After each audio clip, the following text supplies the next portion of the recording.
Segundo Samuel 16. Mal Davi tinha passado pelo alto do monte, lá estava à sua espera Ziba, criado de Mefibosete.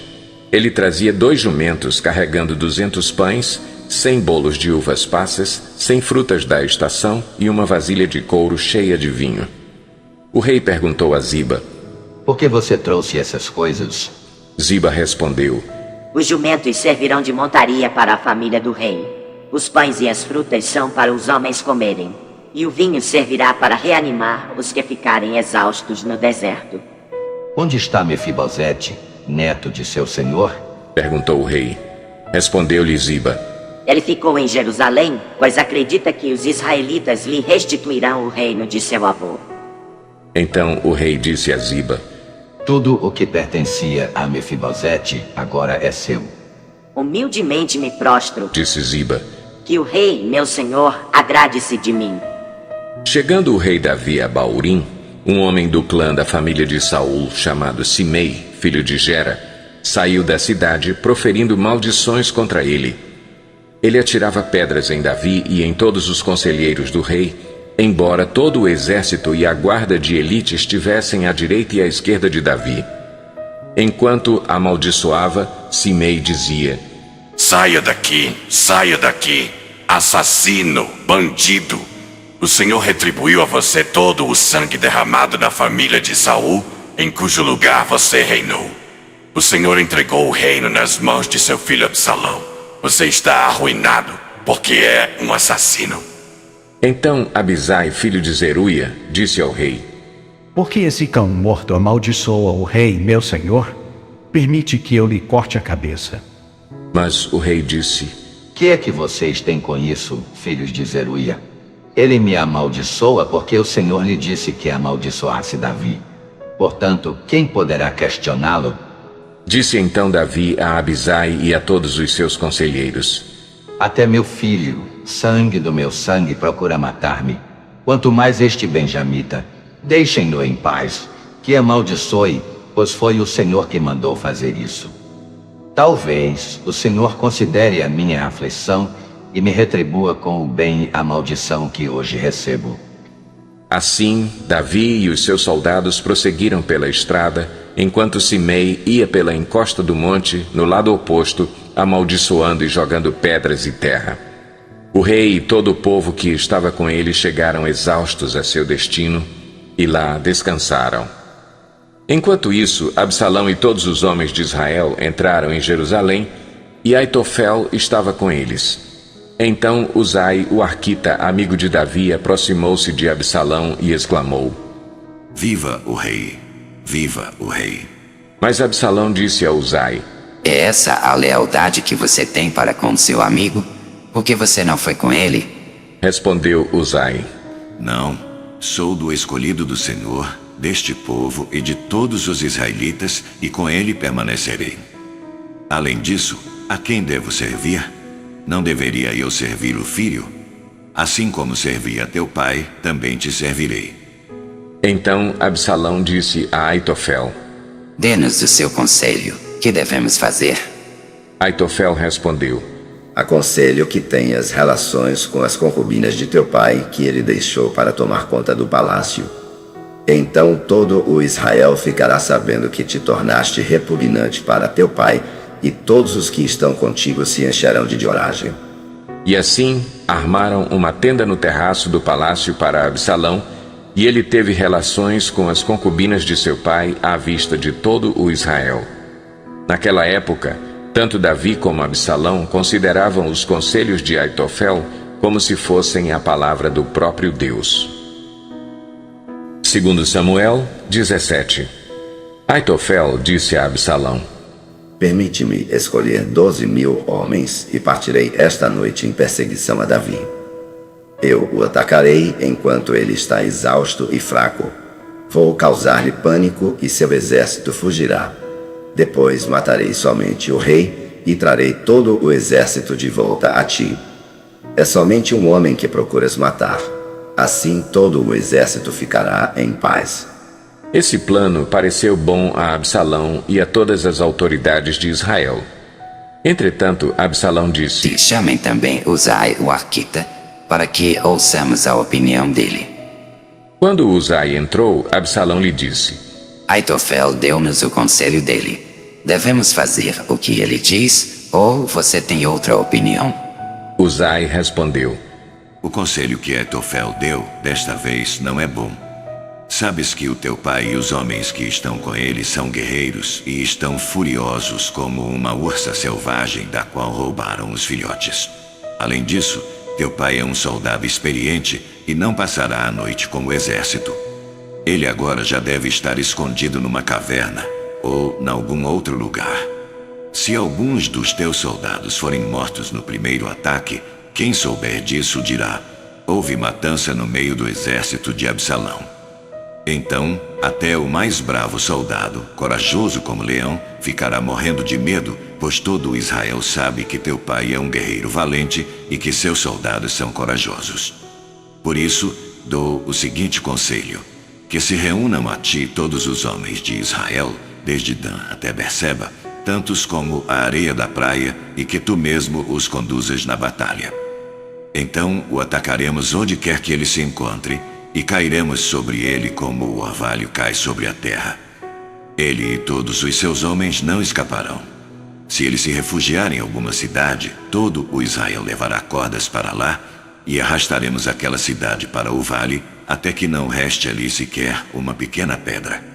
Absalão e todos os homens de Israel consideraram o conselho de Uzai, o arquita, melhor do que o de Aitofel, pois o Senhor tinha decidido frustrar o eficiente conselho de Aitofel a fim de trazer ruína sobre Absalão. Uzai contou aos sacerdotes Zadok e Abiatar o conselho que Aitofel dera a Absalão e às autoridades de Israel, e o que ele mesmo lhes tinha aconselhado em seguida. Então pediu que enviassem imediatamente esta mensagem a Davi: Não passe a noite nos pontos de travessia do Jordão, no deserto, mas atravesse logo o rio, senão o rei e todo o seu exército serão exterminados.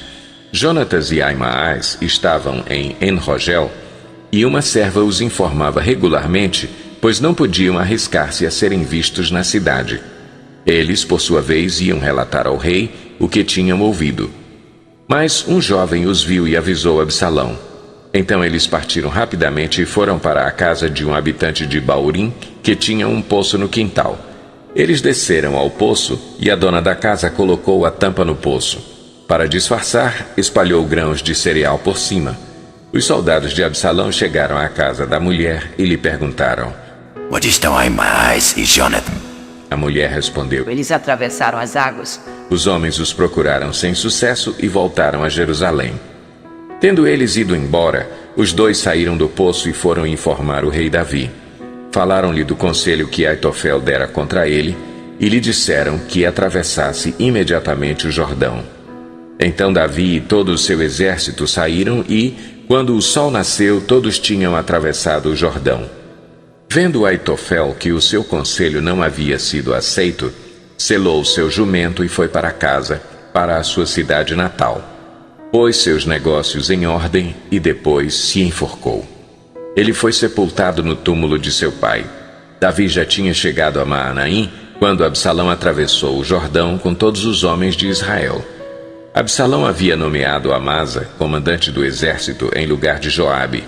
Amasa era filho de Jéter, um israelita que havia possuído Abigail, filha de Naás e irmã de Zeruia, mãe de Joabe.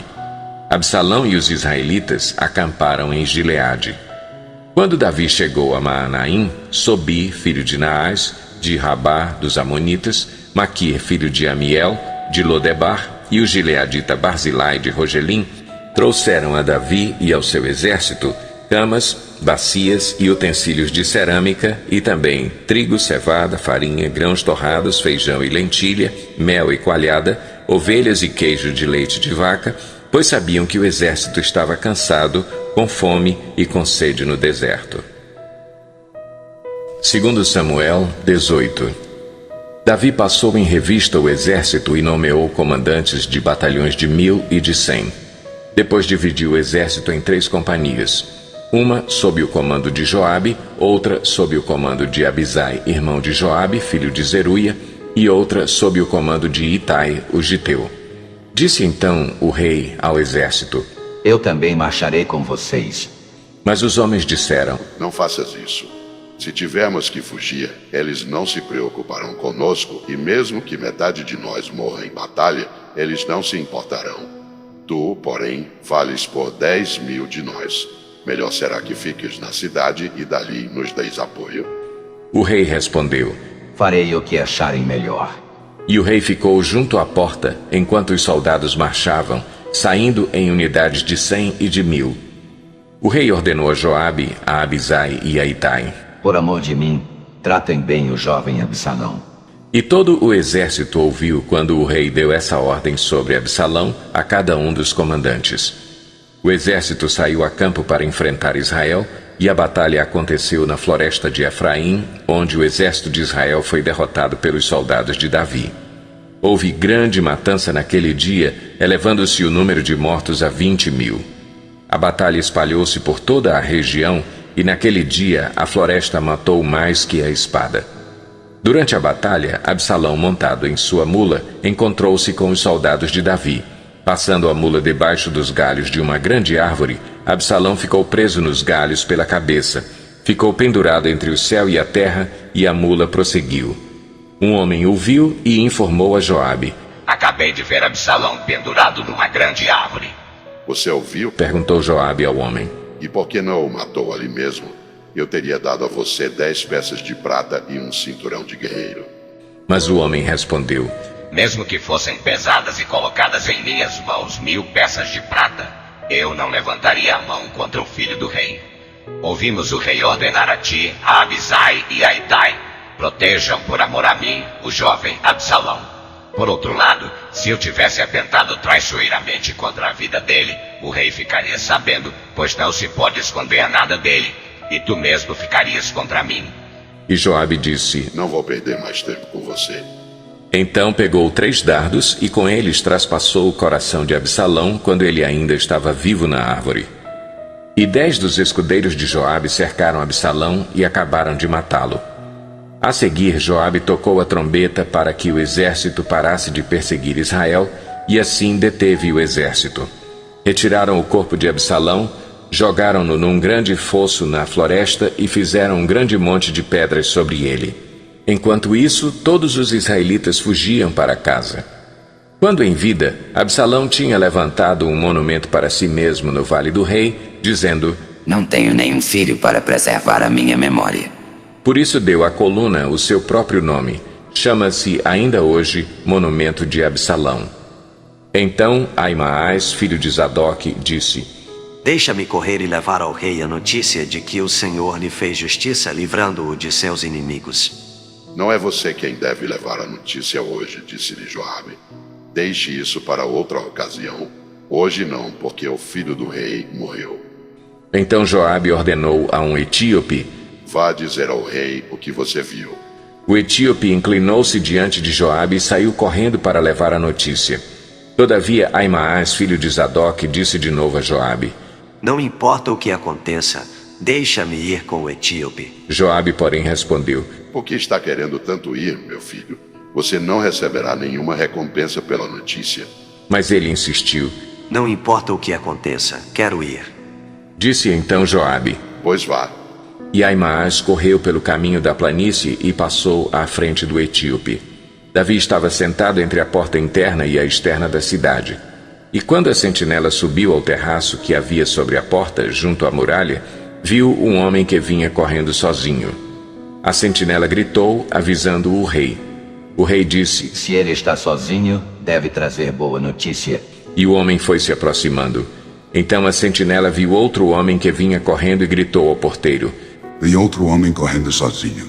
Esse também deve estar trazendo boa notícia, exclamou o rei.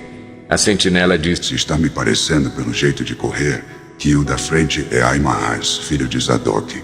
É um bom homem, disse o rei. Ele traz boas notícias. Então Aimaas aproximou-se do rei e o saudou, prostrou-se rosto em terra diante do rei e disse: Bendito seja o Senhor, o teu Deus. Ele entregou os homens que se rebelaram contra o rei, meu senhor. O rei perguntou: O jovem Absalão está bem? Aimaas respondeu: Vi que houve grande confusão, quando Joabe, o servo do rei, ia enviar teu servo, mas não sei o que aconteceu. O rei disse: Fique ali ao lado esperando. E Aimaas ficou esperando. Então o etíope chegou e disse: Ó rei, meu senhor, ouve a boa notícia. Hoje o Senhor te livrou de todos os que se levantaram contra ti. O rei perguntou ao etíope: O jovem Absalão está bem? O etíope respondeu: Que os inimigos do rei, meu senhor, e todos os que se levantam para te fazer mal, acabem como aquele jovem. Então o rei, abalado, subiu ao quarto que ficava por cima da porta e chorou. Foi subindo e clamando: Ah, meu filho Absalão! Meu filho Absalão! Quem me dera ter morrido em seu lugar! Ah, Absalão, meu filho! Encerramos aqui o nosso vídeo de hoje. Muito obrigado por ficar com a gente. Compartilhe esse vídeo, inscreva no nosso canal, ative notificações e até amanhã voltaremos com a continuação da nossa leitura, plano anual de leitura de forma cronológica. Deus abençoe vocês.